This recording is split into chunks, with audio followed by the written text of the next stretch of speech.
BRS ప్రభుత్వం రైతు వ్యతిరేక నిర్ణయాలు తీసుకుందన్నారు రైతు కమిషన్ చైర్మన్ కోదండరెడ్డి. ఫార్మాసిటీ కోసం భూమి సేకరించి భూసేకరణ చట్టానికి విరుద్ధంగా నష్టపరిహారం తక్కువ చేశారని ఆరోపించారు. ఇప్పుడు బీఆర్ఎస్ నేతలు ఇష్టం వచ్చినట్టుగా మాట్లాడడం సరికాదన్నారు కోదండరెడ్డి.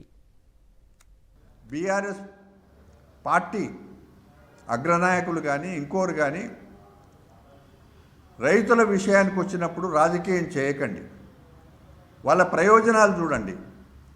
మీరేమైనా ఉంటే సూచన చేయండి.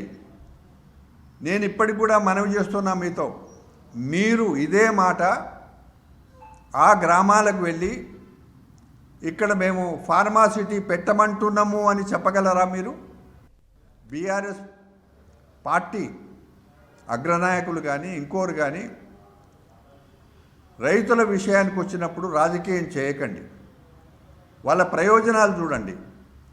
మీరేమైనా ఉంటే సూచన చేయండి.